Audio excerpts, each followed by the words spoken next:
What is your definition of success?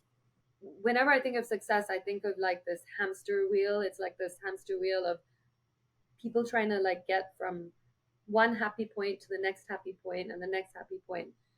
And it's like a hedonic treadmill. I've thought I had reached my pinnacle, my success pinnacle when I wrote the book. I thought I hit my success pinnacle when I started training large groups like 200 people, and every time you think you've hit that pillar, a new one comes, right? And then it's just one after another. So it's this hamster wheel, and you're just constantly striving and trying to get there. So, and after a period of time, you're like, okay, I'm not looking for that like I'm not looking for a goalpost anymore. I'm looking to feel good.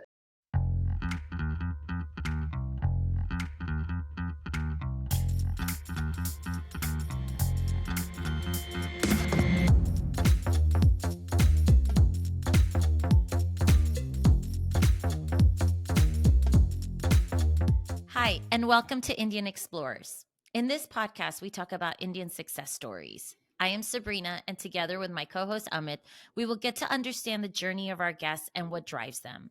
The optimism, patience, idealism, and courage, these are the attributes of theirs that we want to bring to life in these conversations.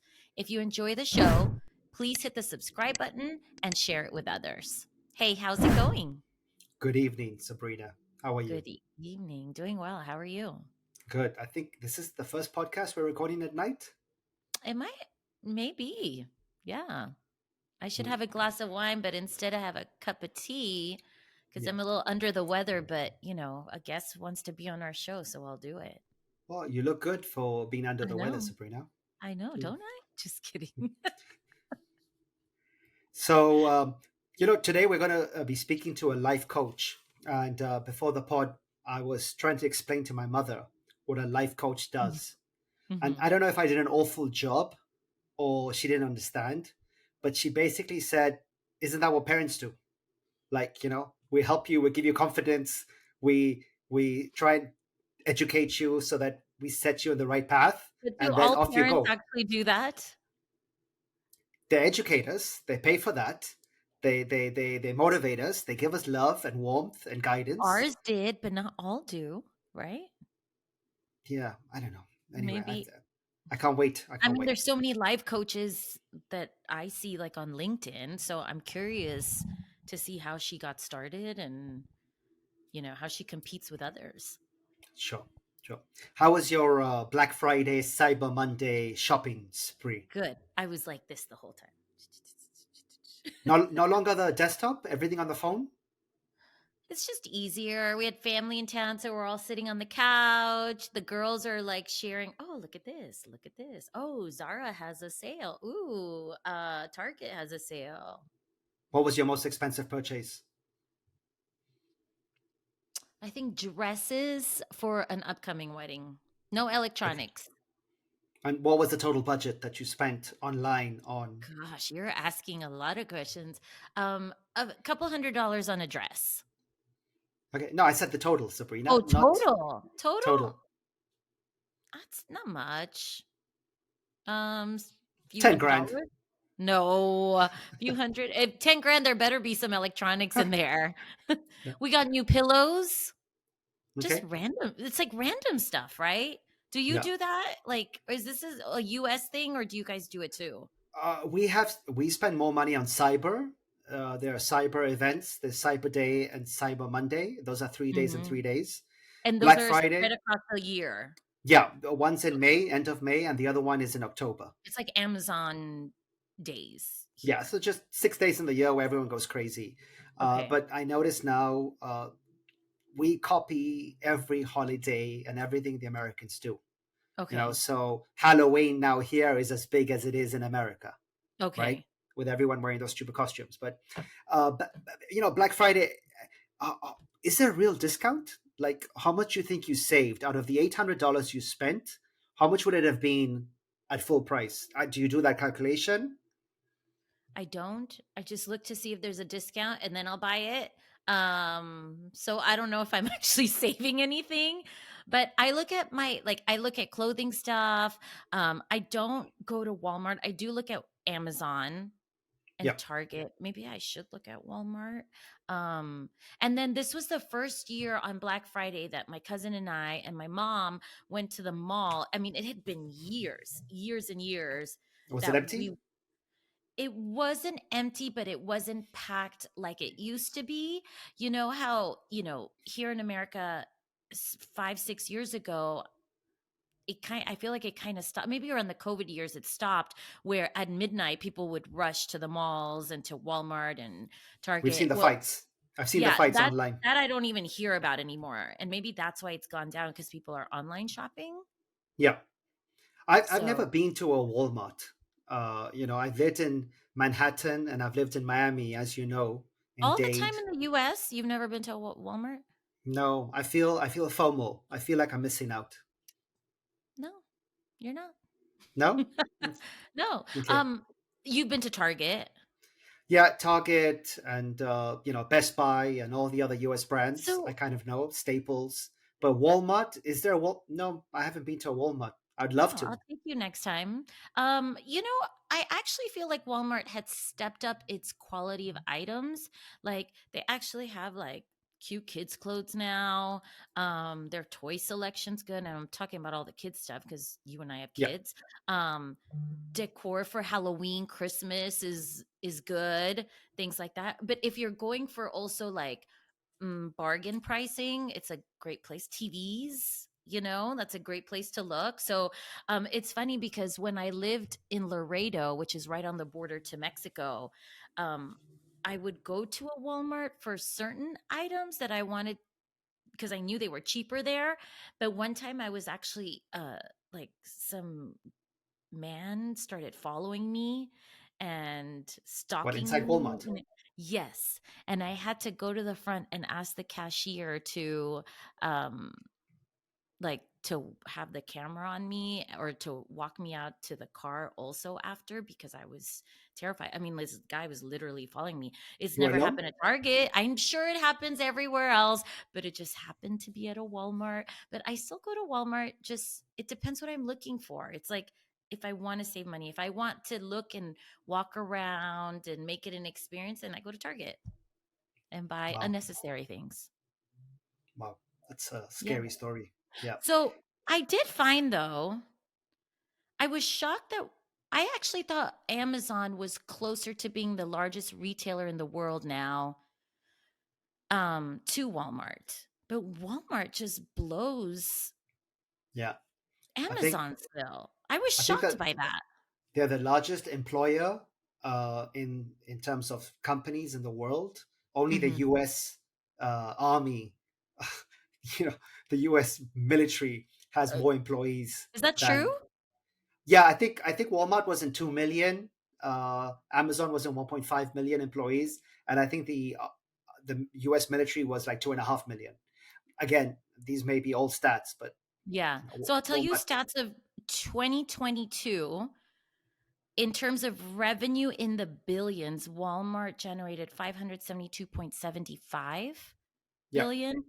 Amazon was all the way down at 239.15 billion. I mean, yeah, Walmart just still blows Amazon away, but I mean, but that's because, yeah, because think about it. Like retail as a whole, as a category, online has grown every year. But what yeah, is online versus offline in yeah, America?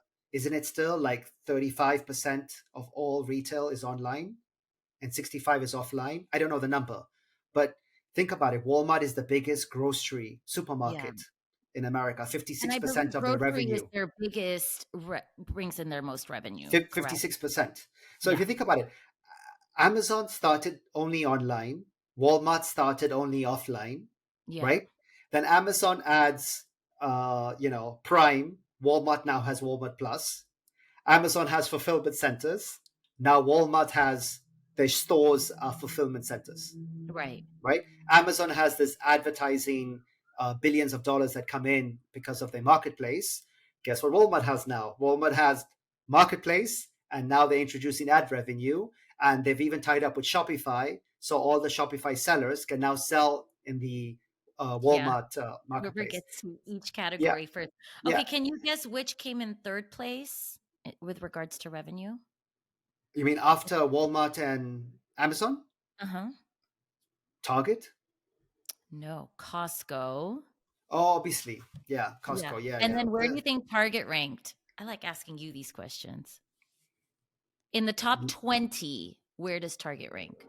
Well, now that you say top 20, I was going to say Mhm. four. No, I'm going to say 10. 10. Very good. 10. 10? I was shocked. 10th. Wow. Wow. Yeah. Actually, I find something more interesting is like everybody knows Jeff Bezos, right? And Hmm. Amazon, right? And people know Sam Walton, the Walton family did that. Yeah. But who's the CEO today of Amazon and who's the CEO today of Walmart? Now that you asked me a question, let me get back at you. Is it one of the Walton family members? Is the No, CEO? No? no.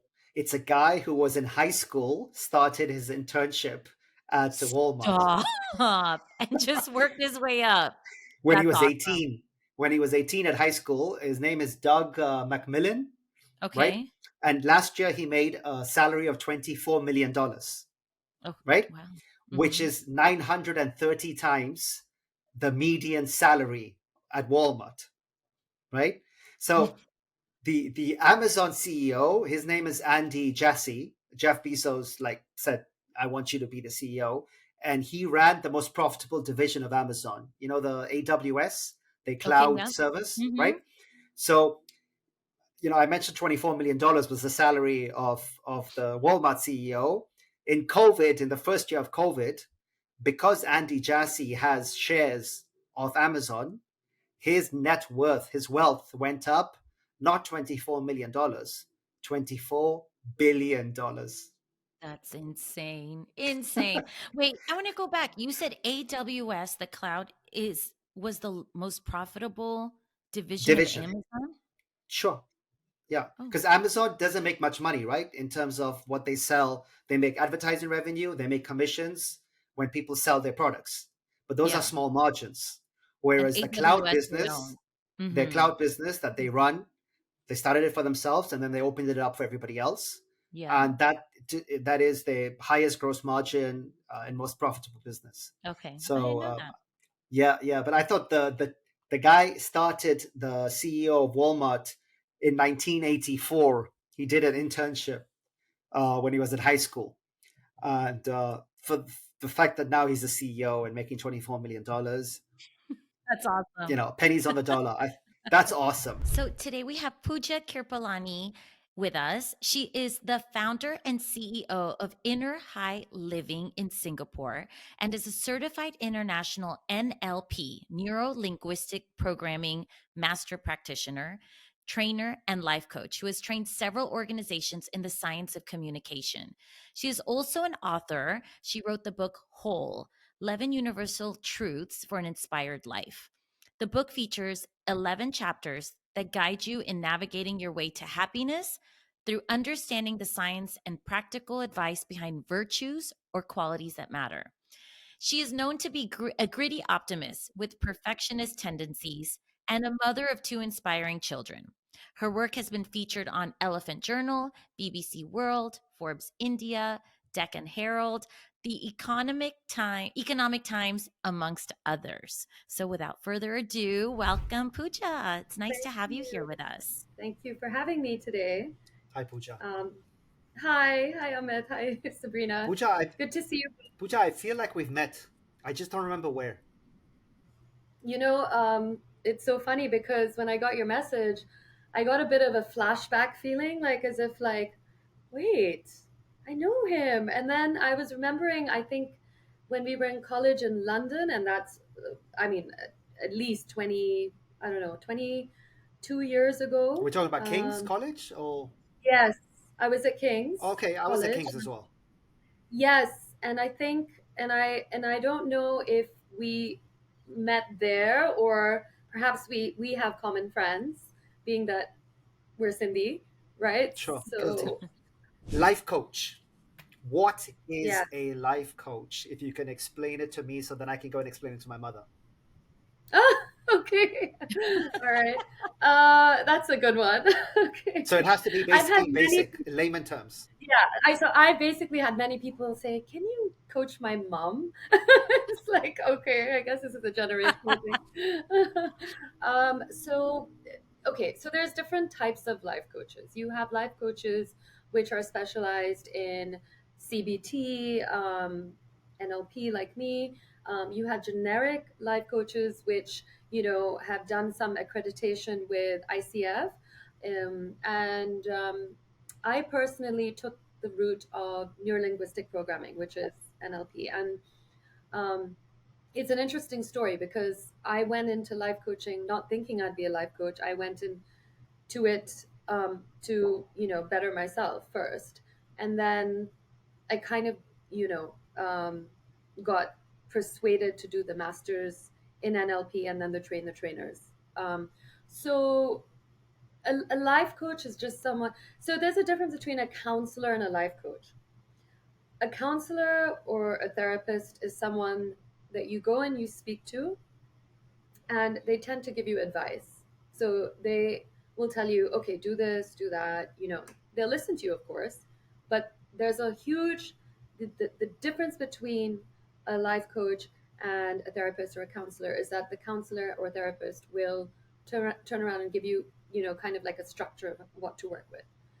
A life coach, on the other hand, is someone who gets you to figure out what you need to do, and it's through something known as conversational therapy. So through conversational therapy, we weave around our clients, and through asking them the correct questions, which you have to be qualified in and have a script, perhaps even, like, for example, NLP coaches use particular scripts, and we use something called meta questioning to kind of dig deep into the client, so that we get to the root of the problem. And life coaches now, the issue is that there's so many, like, it became a bit of a trend. um, Yep. I don't know, maybe about eight Yeah. to ten I, years ago, I that you lost me at CBT and ICF. I don't know. I mean, sorry, but NLP was a big enough word that Sabrina used, and then you throw in CBT and ICF in the beginning, and I said to explain it to my mother. So you're going to have to go back a okay, so bit. you What's wanted an CBT? What's ICF? You like, break it down for us, okay, you don't please. really need to worry about those because I don't think your mom would be interested in those kind of things. But CBT is known as cognitive behavioral therapy. Yeah. So it's basically another method. So you have NLP, which is one stream, and then you have CBT, which is another. CBT, they give you these processes to work with. Like they make you rewind time. You or perhaps if you have a phobia, they take you through the phobia, through a process, and then they make you experience the phobia, and that's how you come out of it. Okay, I've seen it in movies. Yeah, exactly. With NLP, well, I can explain that later, but let me go to ICF, which was your other question. Yeah. ICF is just an organization which is very highly reputed, where you can get certified to be a life coach. So, whichever Okay. institute you're working with should be ICF certified. Okay. So then are there people that just say I'm a life coach but they've Yes, never gotten certified? yes. Correct? I know a lot of people who claim to be life coaches, that don't have a certificate under their belt. They might have done some image consulting or some type of, a diploma. Okay, like, you can do these positive happiness programs and things like that, and then they label themselves as life coaches. And it's so dangerous to do that because you're actually putting people on the line and getting them to open up about their lives, but you don't know how to handle them. Right. Right. Sabrina, this Yeah. happens to you a So lot. In a bar, a guy comes up to you and goes, "Hey, I'm a life coach." I'm so sure Is that what happens, Sabrina? you're crazy. I'm going to ignore that question. Uh Pooja, I wanted to talk to you. I mean, like, I'm fascinated by what you're telling us, but I want to just go back a little bit. Tell us about your background, and then I guess we can fast forward to, you mentioned you worked at Ernst and Young, and then you also you studied this for yourself. So let's start at the beginning first, and then we'll get to those points. And then Yeah, I want to learn more about NLP. sure. So I was at I basically finished my education. I went to King's, and I went into business and management because I thought that eventually, um, I'd get into investment banking. And Okay. so that was kind of like my objective at the time. And obviously, I was like 18. So I never really loved the business, and I never really loved numbers. I did it, I think, because at the time M&A was so big. In Bangalore there was this kind of IT boom where I lived, and there was so much activity and excitement around mergers and acquisitions. So when I Yeah. graduated from King's, I joined the mergers and acquisitions department of Ernst and Young, and I was on and off with them. Internship, I did 2 internships, and then I worked with them. um, and and then I was, I just thought to myself, well, what am I doing? I was like 22, and I decided to just leave. And I met my husband also at that time, and it was very challenging to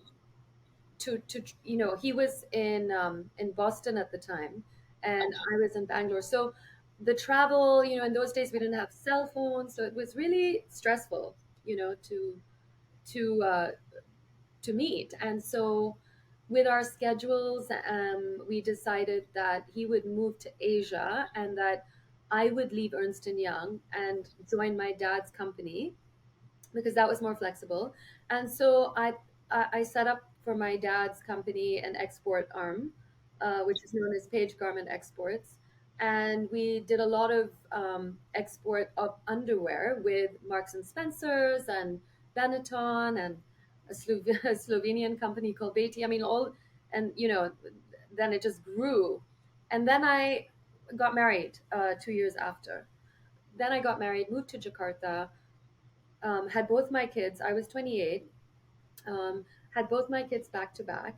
And then I said, okay, let me grow with my kids. I'm not going to go into a company. I'm not going to start a business. Let me do something that I can benefit my kids with, but also keep myself busy. So I started these creative spiritual classes for children, but in the form of art classes. At the time where I was dating Vishal, I mean, my husband, um, we were in our early 20s. So, we had the Motorola, but we never had WhatsApp where you could speak and you could Yeah. speak for hours. Yeah. We'd have to use this device called Kiwi Talk, which was this like ancient device which you would pay like $20 for like 4 hours, You, to speak you've on. just And given us your age. Thank you. Yeah. okay, We're I'll like tell the you how same old age, I am. I'm sure. No, I wasn't sure about the age. I was just thinking about the age because she kept saying, no cell phone back in the day. I was thinking, how old is this woman? She looks like a millennial. Now I know her age. Oh, do I? Thank you. Oh my God, Yeah. gosh. I that is such a compliment. I'm actually going to be 43 in a few weeks. Yeah. So Yeah. Honestly, you could do like a skin. If you told me you sold cosmetics with your skin, I would be like, Mhm. yeah, I get it. Don't you think so? She Yes. looks like a It's like Kardashian. so you're glowing. Yeah. are you serious? Yeah. Thank you. Mhm. That's so sweet. Actually, to be honest, I am not very like, good with my skin, and I think also I've been really worried about like not catching up with people. Like everyone around me is doing Botox, and I'm so worried that I'm like way behind, schedule when it comes to You don't need Well, we haven't Botox. yet. Oh, sorry, Sabrina, I haven't yet. So okay, we should make a deal that we all do it at the same time if we ever have or to. we'll just edit this part and delete this part. Don't worry about it. So I wanted to ask you, I read in your 20s you dealt with a lot of anxiety. Yeah, Is that what got you into studying this? yeah, it was Okay. such a And I was interested. I feel like I dealt with it as a young girl, like as in elementary school. But of course, at that time, no one was really talking about it. My mom would take me to the doctor all the time to see, because it manifested through stomach aches. yeah. And I went to the doctor so many times and they could never figure out what was wrong with my stomach. As it was not until I was in my 20s that I realized it was anxiety. Yeah. So, can you tell me, if you don't mind speaking about it, how, the anxiety and how you got into studying about it? Yeah, and it's so funny that you gave that example, and I'm so sorry you had to go through that because I went through exactly the same thing Okay. when I moved from London to the Philippines when I was um, like 14. Okay, so I grew up in London for from the time I was 4 to about 12, and I was at a school, and I used to have massive anxiety already then, in the sense that every time lunch was served and we all had to go down the stairs in our uniform, tie, whatever, I would reach the basement and I'd vomit like every single day. The smell of the food just made me like, so Wow. it was just a standard thing that the headmistress knew that she had to, have an extra pair of clothes. Of course, then we didn't know what it was, right? And my parents, I think my mom at the time, when I was 10, she was like, okay, I think maybe she needs to change schools because I was traumatized in that school. Bullied? Were you Um, bullied? it was like I felt left out. There were a couple of mean girls, and I'm quite soft natured. So I think for me, suddenly being thrown into that environment where I had to deal with, literally, there was one girl who was the boss of the class and would make all the girls sit around her on the floor, and she basically was like like like a teacher, and she used to bully everyone, and I Because you couldn't were take brown? it. And so, Because sorry. you were brown? No, no, no, Oh, no. I think she made everyone, and she was like the ringleader. And but again, something in me was like, I'm not going to take this. So I was always left out because I refused to take part in that. So I'd sit on my own. And I remember I used to hate going to school. I used to do so badly. I couldn't focus. It was like a mess. And then I left that school and I moved to another school in London, which was fantastic. Um, and I thrived. Suddenly, from being this complete disaster, I remember suddenly my grades shot up. I made two best friends who are still very close to me to this day. And but then lo and behold, we moved to back to the Philippines, um, in when I turned 12. Now that shift from London to Manila was again spurred on my anxiety. And for me, it always showed through weight. Like I would become really skinny, I'd get really big, I'd get really skinny, I'd get really big. And there was never any balance because whenever I was nervous and anxious, I wouldn't eat. Whenever I felt comfortable and settled, I would eat more. So it was this really tricky kind of anxiety that, like you said, nobody in those days knew about, right? We didn't even know what anxiety was. So then I started getting ulcer attacks when I moved Oh, to the wow. Philippines, and nobody could figure out why I was having these stomach issues. And then I started to put on a lot of weight, and these boys used to run under my legs, in the class and say, "Hi, Miss Piggy," and oh, it was terrible. Like Oh, I'm so I hated it. sorry. Yeah, it was. It was. I, but again, you see, all this made me so much like more Who aware you and are today. yeah. Yeah. And so that's why I hung on to spirituality already at that age, because I was like, I really needed help. I really needed guidance. I really needed to know how to deal with people. And then again, then after that phase, suddenly in middle school, I just thrived again, and became the most popular girl, etc., etc. And then after that, it's this whole anxiety loop stopped because I figured out how to deal with people.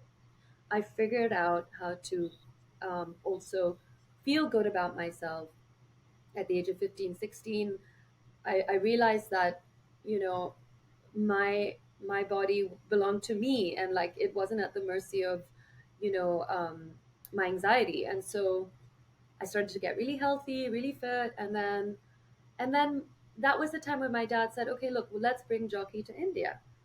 Okay. So we had jockey in the Philippines for many years, since 1963, and my dad's the youngest brother of eight siblings, and he's very entrepreneurial. So he was like, "Would you guys be okay if we moved to India? We'll just be in Bangalore for 2 years." And my mom was like, "Yeah, sure." Um, and if you promise me 2 years. So we left the Philippines in 1995, moved to Bangalore, and guess what? They've been there since then, since 1995, and not shifted Well, it. thankfully, Jockey worked, so they got to stay. Yeah, exactly. And now uh, it's so much like home. So I got married, left Bangalore, got married, moved to Jakarta, had both my kids. Uh, I got married when I was 27, had my first daughter Samara when I was 28. Then I had my son when I was 29. So they're almost like they call them Irish twins, right? Because they're like a year and a half apart. We live in Singapore now. We've been in Singapore since for the last 10 years. Why'd you pick Singapore? So Singapore actually is was always my dream. And it, like, even when I remember I was 15, I visited it, and I always said I am going to settle down in Singapore. But I'm so lucky because my husband, his whole family lives in Singapore. So, for example, he was born in Singapore. He gave up his residency because he didn't want to join the army at that time. And he Singapore, you do promised, that, yeah. yeah, he promised me, he said, look, I promise you we'll get out of Jakarta and we'll move to Singapore. And sure enough, we did. And it's just been touch wood, you know, it's just such a fantastic experience ever since we moved there. So the Wonderful story. anxiety, yeah, the anxiety came back really bad, to the point where I had to get checked into a hospital because they thought I had a tumor in my pituitary gland. I was running all these cortisol tests. They did CT scans. I mean, you name it, because there were some days where I'd be so anxious where my body would just quiver nonstop, where I couldn't even control it. And when they take me to emergency, the minute they give me the relaxant in the drip, it would stop, you know. So that's when the neurologist, after doing all the tests, this must have been when I was 31, said, okay, you are suffering from GAD, which is general anxiety disorder. And that's when I decided, and then I had to go on medication. Because it was just impossible to live a normal life at that point. So I was on these SSRI medications for about, but a really low dose, for about, I would say, 3 years. And then I did the NLP course. And because I wanted to get off all this, I wanted to like heal naturally.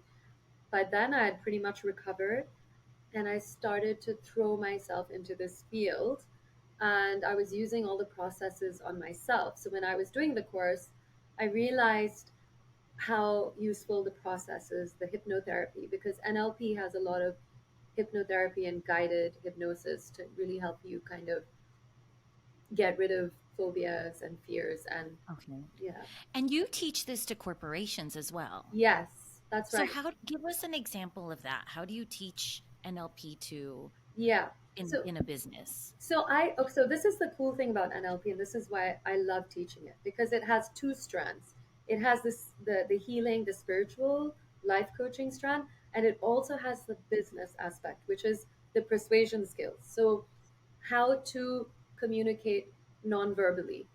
So what I did was I took the for the corporates and the businesses, I took the nonverbal communication angle from NLP, and I created a program with a lot of other kind of resources. So I wouldn't say my corporate programs are just NLP.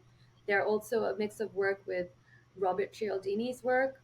There's FBI research there. There's Hmm. Harvard Business. There's all type. It's a beautiful package of really in-depth science on how to communicate non-verbally and how to get your way non-verbally. And that is just absolutely, like, it's just thrilling to teach.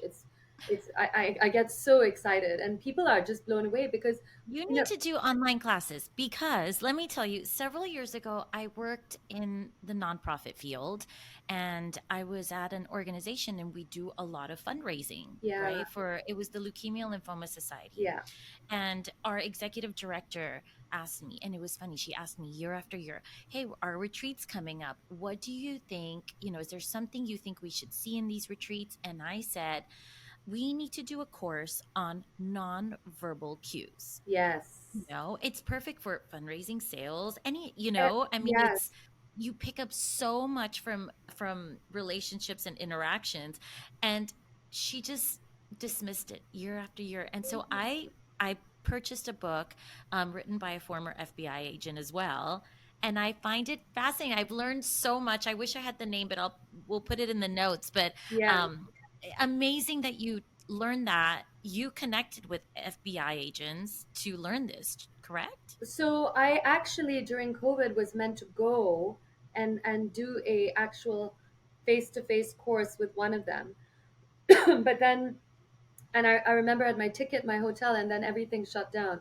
So, Mm-hmm. so that course didn't actually end up happening. But there's so many. There's Joe Navarro. I don't know if he's the one that you were talking about. It is. Yes, It is Navarro. yeah, Yes. he's really good. And there's like there's a whole there's a whole host of them. But what I found was that a lot of a lot of them were primarily focused on how to speak to get your way. And I felt like what was missing in the sales world, and just like you said, the fundraising, was how do you connect with someone? How do you build rapport with someone without them knowing you're doing it? It is manipulative, but if you're doing it for the right reasons, then it can also be very beneficial. Like especially Right. for something like fundraising, Yeah. and it's such a beautiful field. It's something that is so untapped, and still a lot of people don't know. Like for example, I don't know if in that book you read about what happens beneath the body, like beneath the torso, so yeah, so Mm-hmm. so stuff happens even with our legs. Oh, like that. Yes. Like seeing the movement in someone's legs, and you can pick up on those cues, Yeah, correct? that's true. Yeah. And also the direction where your feet are pointing, you know? So there's so much like that's so good for networking as My well. co-host is lost right now. No, no, He's no, like, "What are you guys no, no, talking about?" no. This podcast became very serious very fast.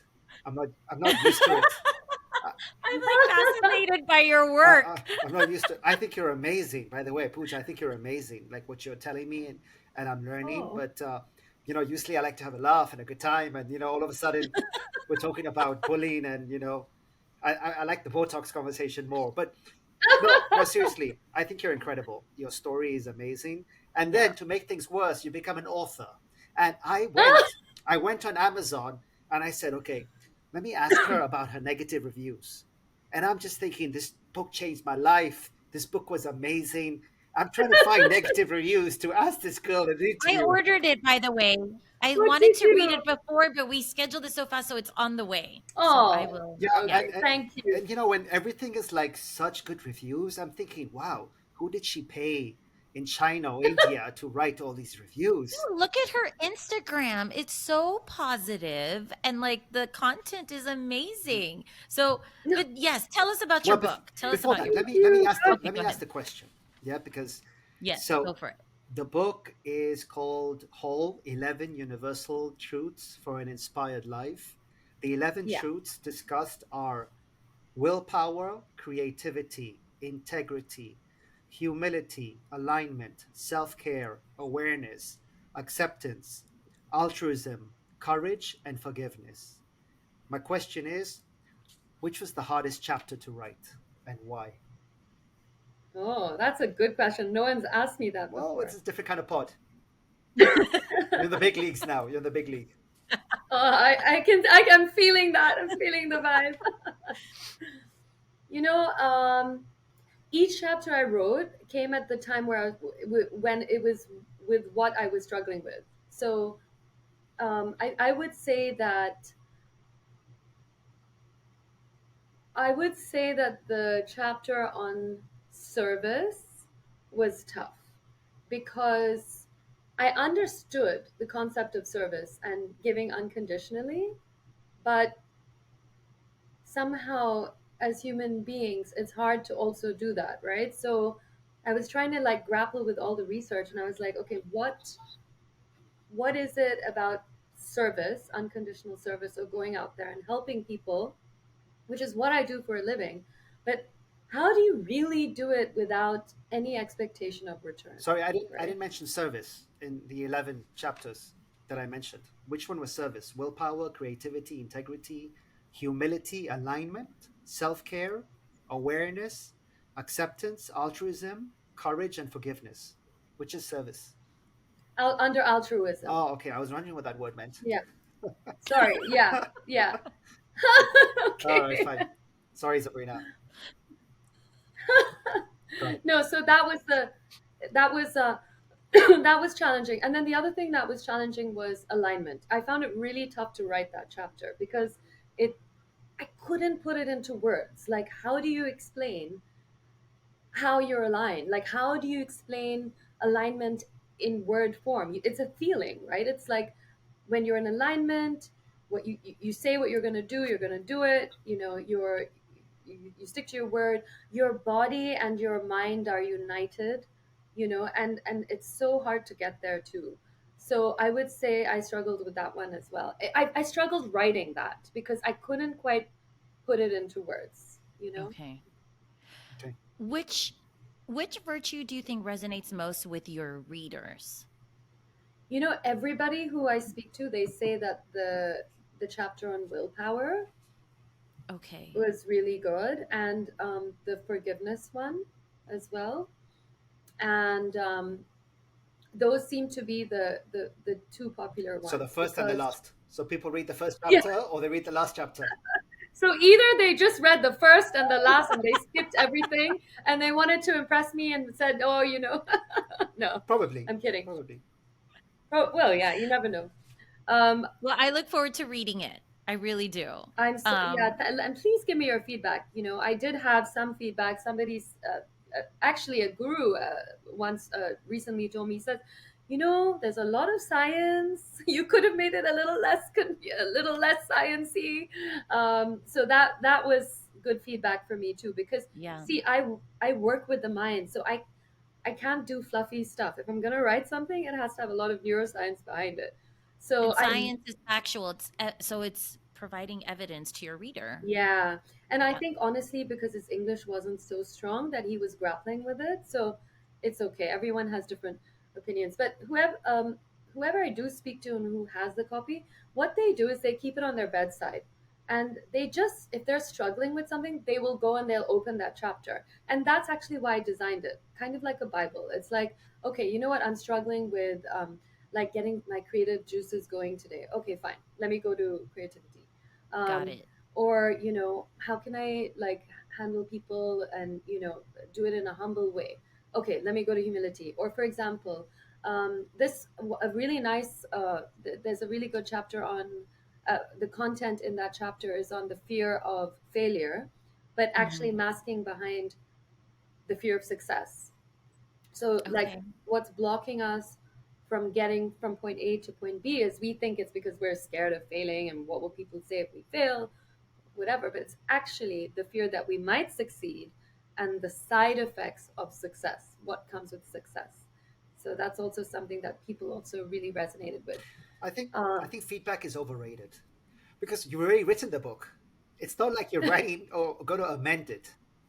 Maybe it's the second book. so I think he was trying to tell me you can write a second one, but make it simpler. Yeah, But so I agree. I think he's right. Um, and also, a lot of people are really keen on me doing a second version for kids. So that's something that that's I a good might idea. be also Yeah. looking I at, like like that. especially teenagers. But I need to find a ghostwriter Yeah. because I I- don't really want to If sit anyone's and write listening, it. we don't want feedback on the podcast. We just want you to hit the subscribe button. We want you to recommend guests. We want you to pay sponsorships and become a sponsor. Feedback, save it to You got it. yourself. We don't care if you don't like the show, honestly. Anyway, uh, Pooja, you mentioned success, masking behind success. We ask all our guests what their definition of success is. Hmm. What is your definition of success? I honestly, for me, whenever I think of success, I think of like this hamster wheel. It's like this hamster wheel of people trying to like get from one happy point to the next happy point and the next happy point. And it's like a hedonic treadmill. I talk about it in the book as well. So, I've thought I had reached my pinnacle, my success pinnacle when I wrote the book. I thought I had hit my success pinnacle when I started training government organizations in Singapore. I thought I hit my success pinnacle when I started training large groups like 200 people, and every time you think you've hit that pillar, a new one comes, right? And then it's just one after another. So it's this hamster wheel and you're just constantly striving and trying to get there. So, and after a period of time you're like, okay, I'm not looking for that like I'm not looking for a goalpost anymore. I'm looking to feel good.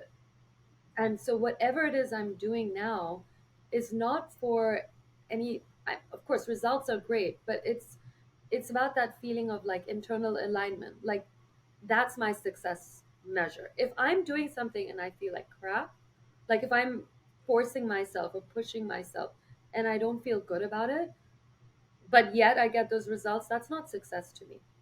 Success is flow, is ease, is getting from point A to point B, but really enjoying the process. And Okay. I love it's that. something that, I really Me like that. too. Yeah. Who are your sources of inspiration? We mentioned your father earlier in the pod, and his success Mhm. with Jockey. I'm sure it wasn't him; it was the whole organization and the family and everyone. But who are your sources of inspiration? So definitely I would say my dad, because he's like this. He just turned 70, but I mean, he's like this unreal human. He's like superhuman. He plays the guitar, he plays basketball, he plays golf, and he remembers every single thing that all of us kids need to do. He's building houses, he's handling huge business, he's traveling the world, and he's socializing, and he's partying, and Wow. he's going to the gym, he's lifting heavy. I mean, like, it's like, you know Good and for him. That's yeah, great. I know. Really, really, with the grace of God, He has really shown not just me, but a lot of people also what it is to be magnanimous. And I think that's such a great quality. Like, for him, his heart is so good. Anyone in his office is having a hard time, he'll be the first one to support their entire family. He's one of those.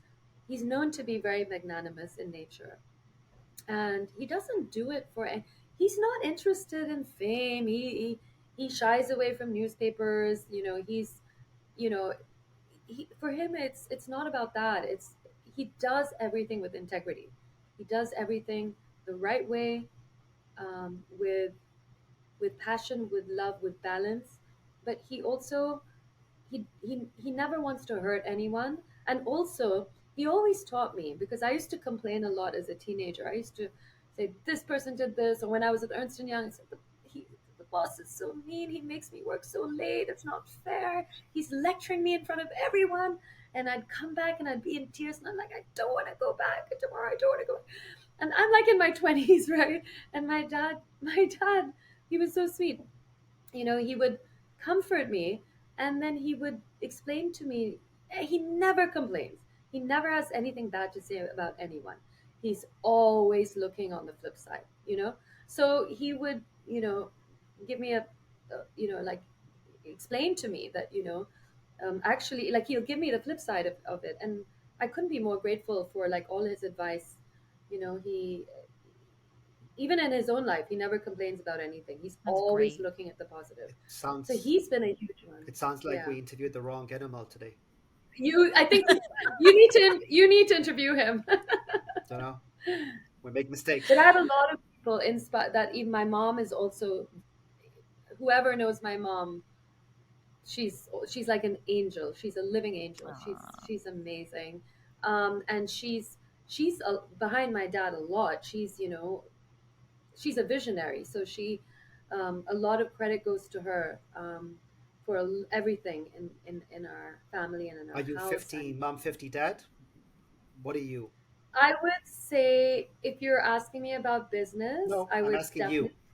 Bit I would say In 50 mom, general. 50 dad, definitely. 50 Because 50. I picked up a lot from my mom, but I am like my dad, Yeah. you know? So, um, Today, what would you tell the younger Puja? yeah. I speak to the younger Puja a lot.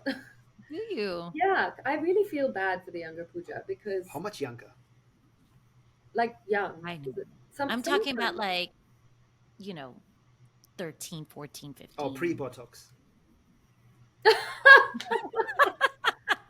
You're on a roll Thank you, today. Sabrina. I know, my God, I can't believe we're talking about Botox. That's so funny. Hansa, my friend who Yeah. knows Pooja, actually, I asked her, what should I ask her today? And she said, ask her what would she tell her younger Pooja. So I'm glad you asked that question. That's so amazing that Mm. how is she also? I haven't spoken to her in so long. She looks like the younger. It's annoying. She looks 14. I met I Hansa when know. she was 14. I was 18. I thought she was the most Yeah. beautiful girl in the world, and Yeah. today she looks identical. She still looks 14, Yeah. and she's three kids. Unreal. I I know. think you showed me a picture of her and I was like, she didn't Yeah, she age. didn't age at She all. I is feel No. bad for her husband. she When they're checking into a hotel or something, they must be thinking, "Who's this guy with his It's just anyway. Should we? Wait, we have to. No, she didn't answer Oh the yeah, question. sorry. What would you tell a Yeah. younger Puja? What Yeah, advice, one piece of advice you would tell the younger you? I would tell, like, if I had a chance to tell it my 13-year-old self, you know, I would most definitely say that um, my well-being is everything. Like, to focus on a feeling of well-being, no matter what I do, and not to. I have this perfectionist like kind of tendency, and Mhm. I would implant into my 13-year-old brain progress, not perfection. Focus on your well-being Progress and instead. perfection. Yeah. I feel like Very nice. Sabrina. I feel like we're getting like a free coaching session here, you and me today. I do With the too. value we're getting today. Okay, rapid fire. Pamela, we're going to ask you a few rapid fire questions. Whatever comes in your mind, just shoot Okay. away. First one. Uh, you can have dinner with anyone living or dead. Who would you be? Who would I meet? Anyone living or Yeah, dead? that have a nice dinner conversation with. Have dinner with. Obviously, someone you haven't had dinner with. Don't say your husband. Yeah. So someone like famous, right? Or someone you've never met before. Hmm. Could be Mother That's a Teresa. good I one. mean, the idea is, who inspires you? Who would you like to have dinner with? Could be Vivek I would love Ramaswamy. to. Yeah, I would love to have dinner with Sri Ravi Shankar Sure. Guruji. Yeah. Yeah, Spiritual. because I have a very special connection with him. Um, but I've never had a chance to sit across the table with him. Um, but I love his energy. I love his programs, and he's, Okay. to me, he's like an icon. Yeah. Yeah. I like listening to Very Sadhguru as cool. well. Yeah. Awesome. Okay, one fun fact that not many people know about you. Okay. Um, so just before coming onto this podcast, I ran into my sister-in-law and I ran into a huge pile of snow just for fun. So but that's not a fact. But I have one of the and okay, yeah, and another thing that's quite quirky about me is that I love hamsters, and I've owned hamsters since I was 7. My dad bought me my first one when I was 7. We scared my mom with we told her it was a parrot because we just wanted to surprise her. But anyway, I had my first hamster at the age of 7, and I love hamsters. I feel healed by hamsters. My Instagram account, it's just videos of hamsters. I love them. I'm obsessed. That's one thing that people find really weird. Like, I was just with some family members, and I was like, okay, you guys eat the pancakes. I'm gonna go to the pet store and check out the hamsters. Mm, strange. That's That's adorable. Like It's so I was thinking random. freak. so super random. What's that word you Super used to describe before you said threadmill? Something threadmill. hedonic. Hamster. Yeah, what's Oh, hedonic, hedonic. Sabrina? One second. One second. What's hedonic, Sabrina? Come on, Sabrina. You're the Oh, smart one out hedonic. of us two. I mean, it just keeps going, No, but what does right? hedonic mean? I don't know what it is. Pamela, please explain. It's Hedonic. evil. There's two Like, fields. There's the hedonic and the eudaimonic, which is in it's in philosophy. It's eudaimonic is more where you're like self-satisfied, where you're fulfilling like Maslow's hierarchy of needs, right? Like you're self-fulfilled, and so you're not chasing like this ever-ending like hamster wheel. Whereas hedonic is like one goal after the next, and then you reach Step up. that threshold, and then it drops, and then it, yeah. So that level of satisfaction, it just keeps getting depleted, and then you go up again, and then you go down, okay. and that's just like how human beings are. Yeah, I'm So just there's two camps. got it. I'm just satisfied that Sabrina did not know the word and I did. Uh, that's my You that's didn't my know what it meant. that's my has that's my structure. That was your Yeah, little He's pants fully on right. yeah, yeah. satisfied for I'm right happy now today. until the next Next episode. question. Favorite book, other than yours, of course. Which book do you gift? Oh, so I'm a huge fan of any Abraham Hicks books. So I love Ask and It Is Given, because I'm also a big believer in the law of attraction field. Okay. So Law of I Attraction do, Field. Is yes, that yes. Sabrina? I don't know what that is. Yeah, this one I know. Okay. Okay. And correct me if I'm wrong, obviously, Pooja, but you give positive energy, positivity comes back. You give So, energy, so negative karma. energy. You smile, someone smiles No, back at you. in this life, in this birth, you have to think positive and positive. Like she said, the law of attraction, or it's there's a new TikTok, it's gone viral. It'll come to me the phrase they use, but I feel like every few years there's a different phrase for it. But it's just you think positive, positive things will come. You think Yeah, negative, you're just bringing negativity around you. Got it. yeah. Am I It's your correct? You're absolutely One right. zero. It's your vibrational alignment. It's your force field, right? Like if you Yep. believe, and this is something my dad always, he's like, if you believe that, the person is good, then you're going to bring out the good in them. It's your belief in that's going to like dictate, you know, uh, and so the law of attraction field is an it's almost like quantum physics. So I read a lot of Joe Dispenza, which goes into the science behind the law of attraction, because of course I needed like research, right? And I even attended Joe Dispenza's course, and actually experienced a lot about like 8 years ago in his course.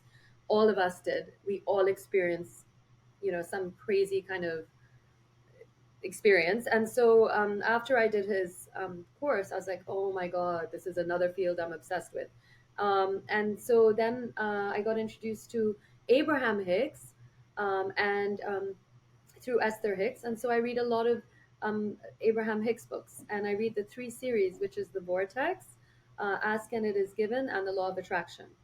And I listen to the YouTubes every morning without fail. Oh, very cool. Yeah. So I figured out the phrase. It's called lucky girl syndrome. Oh And a yes, few months yes. ago, I read that hashtag went viral on TikTok, Yeah. and girls were saying like, I just manifested this by thinking positive about it, and it came to me, and it was going viral. And I'm like, Lucky you know what? girl. If it gets people to think Lucky lucky girl girl syndrome. I syndrome. would think of something else So with lucky girl, but okay. Oh yeah, Okay. yeah. that lucky girl syndrome, actually, there's a lady called Jessica Heslop who who has a beautiful YouTube Lucky Girl Syndrome, which I do the affirmations about once a week. Whenever I'm feeling a bit Okay. low, I do her affirmations. Jessica Heslop, check it out. I don't know the TikTok one that they're talking about, but the Lucky Girl Syndrome by Jessica Heslop is fantastic. And keep it Perfect. on a loop. I love that. Yeah. Okay, next question. What do you do for fun? One thing you do for fun. Not podcasting. Besides looking for hamsters. Okay, okay. Another thing that I'm obsessed with, and for me that's fun, is I spin. I I'm Oh, I'm a I'm an obsessed spinner. So wherever I am, like I landed in Ohio after an 18-hour journey from Singapore to New York and then New York to Cleveland, Ohio. The next morning I was at the spin studio here. I go to every single spin studio no matter where I am. I've been doing this for about 9 years. Um, for me that's like my biggest release. I have the most fun because I love EDM and house music, and I love to move my body. And also, I'm a fitness fanatic because I'm such a believer in like giving back to myself that I know that if I am religious about working out and but working out like enjoying my workout, not just yes, doing it like so for because you me, have to. yeah, like spin is like like my teacher in Singapore is like, I've never seen anyone get so much in the zone like you. Like I just close my eyes and I'm like moving and I'm dancing and I just love it. Love it. You said So once a week you watch this Lucky Girl or whenever you're feeling down.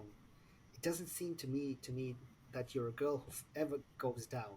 You always have something. it seems like that, Yeah, but I with your fitness, you look good. You're successful. You've got a beautiful oh family. Loving parents. Um, anyway, yeah. next question. Sorry, I was just going on and on. Uh, No, I'm definitely blessed, and remind myself about that every day. My kids also, they are such a bonus in my life. In fact, Samara, my daughter, encouraged me to write the book when I wanted to just do a book on quotes, like very simple one. She's like, "No, Mama," and this is when she was just 12. She's like, "Why don't you just write? You've got so much. Look at your desk. You just have papers everywhere. Why don't you put it into a book?" And I was like, "Oh my god, okay." So she's the inspiration behind Hope. it looks like your daughter. I think she deserves the royalty on your book. Yeah. Any? Oh, she does. I think if I'm not mistaken, on the acknowledgements, I did say that um, it, you know, Yeah. She's she I think she won that. prefer the Yeah, she does royalties as deserve. opposed to just the words. But anyway, Yeah. um, okay. Next question. I don't know if you watch TV shows like Netflix or Amazon Prime, but do you have a show that you binge watch? Yeah. So, so I'm a documentary like fanatic. Like I'm obsessed with history and big bibliographies um and recently, and this has become an obsession. Um, I don't know if you guys have heard of Ertugrul. It's a Turkish series set in ancient Turkey, and it's about 400 episodes. Four And hundred. wow. yeah, and I hit the 300. Like it took me a year, just consistent, but it was like just couldn't wait. And I just can't Utrol. How do you finish spell the that? Ertrugul, Ertugrul. It's yeah, That should definitely be it's in the show notes, Sabrina. So it was on Netflix, and now it's no more on Netflix. So I have to go online to some historical website kind of thing. And another thing which I love on Netflix is The Crown, Yeah. and they've just come out with How is season how is the last just season? So they just released four Yeah. episodes, and yeah. my husband and I binged it the first night, Sabrina, and stop then the it. Your next. husband does not watch The Crown. He Come does, he on, he does. can't. We Oh really? love You can't watching it have that together. body and watch The Crown. He's like a bodybuilder. Oh oh He's like an wow. all-American bodybuilder, like the strongest man Wow. under 35 in America, and he's watching The Crown. Yeah. And this season, I mean, I it's just know. heartbreaking. Heartbreaking. So I the know. next few episodes will come out, I think, December 14th. Oh, And is so it? we, Okay, okay, yeah. good. Thanks for And it's telling me. funny because we're sitting on the couch and we finish one episode and the music starts and then we look at each other, we're like, put on another one. And then I'm like, okay, last one. And then we look at each other when it's over. Okay, next one, Does next one. Lady D die in this season? Okay, which Yes. episode, Yeah. lad? What's that So one? Oh No, God. you should watch them That'll be fun. all. Yeah, Watch them the all. lead up to it is, it's just, it's so good, Yeah, it's so and well it's done. so. Okay, last question. The next item you would want to cross on your bucket list. And if you Mm. don't have a bucket list, next item you want, big thing you would want to do for The yourself. dream.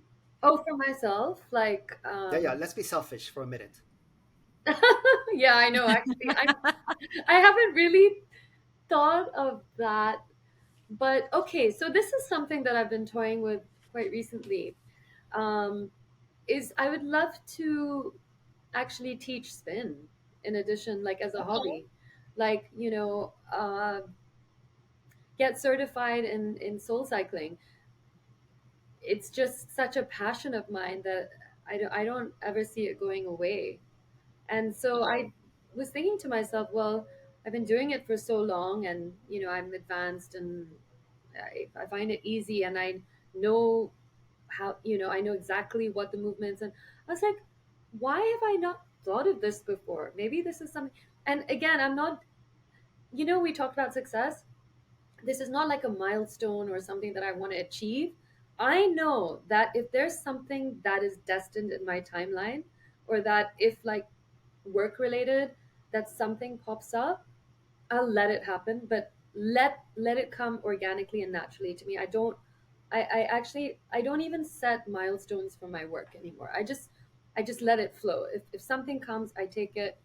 And usually, and that's the beauty behind the law of attraction, because when you're open, and when you have a vibrational field where you're taking care of yourself, and you're happy inside, and you're doing things that make you happy, that's when things come to you. That's when the forces actually start working towards your favor. But if you're stressed and constantly striving, and like fighting and pushing against, it's like it's forcing against that field. So at this point now, I don't really have like any objective for the near future, but I am regularly conducting workshops, and I really feel for women that don't have access to, like, these skills. So I'm doing a lot of pro bono workshops for women in Singapore, and that's something that I would like to take forward. But again, that's something that I'm not pushing towards. Like, if it happens, it happens. But yeah, on the side, I'd love to teach spin.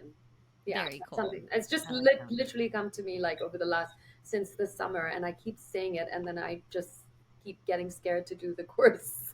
So it's like a 5 6 week Do course. it. Do it. Do it. Yeah. Puja, Thanks, we guys. try and be respectful of our guest time, and I just saw it's hit the 1 hour mark. Uh, I definitely don't want to compete with you in any spin, uh, studio. I think you would. Do you spin? Do you Have you ever?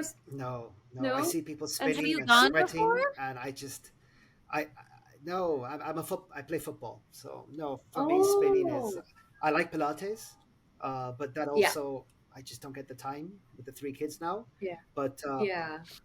back to you. I think, like I said it before, I think you're amazing. I think you've got a great story. I've really enjoyed listening to you, Thank you. and I don't think I'm coming to Singapore anytime soon to do your courses, but I'm sure you're going to keep crushing it. And just wanted to thank you. I know we didn't really spend time at King's College or in the cities we've been together, but I think I would like to get to know you better. And hopefully, if I do come to Singapore next, I'll reach out. You must reach out, and I thank you so much for having me. Both your questions really like made me think a lot, which I don't really like, reflect so much on all these things. But it was such a fantastic It, interview. I really it enjoyed surprised having us as well. Don't worry. okay. Puja, it's so nice meeting you, and I wanted to make sure I love your energy. It exudes through the camera. Well, I want to make sure that the people listening know that on Instagram they can, receive your content, which I think is phenomenal. It's Inner High Living on Instagram, and then your book is Whole: yeah. 11 Universal Truths for an Inspired Life, and it's available on We'll put the Amazon. link. And I yes, we will definitely put the link, and I can't wait to read it. Oh, I can't wait. I can't wait I'm What discount yeah, this does our audience get? That's fine. What's so You funny? know what? To be honest, I feel bad you guys are even ordering it. Um, I no, can find don't. out how to, in fact, just get. I have you ordered it No, already? Because I I've can. already ordered it. Yes. Okay. Thank Yeah, you you though. said. But no, I I haven't. just like I this is right up my alley. I'm all about positivity and spirituality. So Yeah. I love this. Yeah, You I can are see that. Like, phenomenal. I yeah, wait. yeah, you really resonate with I it. wait for the podcast to finish, and then I ask the guest for something free. Okay, that I will make sure you get it. I am, like you said at the beginning, we are Cindy. We are Cindy. We are Cindy. Thank you so No, thank much. you. And That it was fantastic. Really, really so much fun, and you guys are amazing. And really kudos to you. And I'm going to subscribe to the YouTube page as well, and thank Thank you. spread the you. word as well. Thanks. Thank you. We appreciate that. And everyone else listening, we hope you've enjoyed this and we hope you've gained some knowledge as well. So please share and subscribe. Thank you, everyone.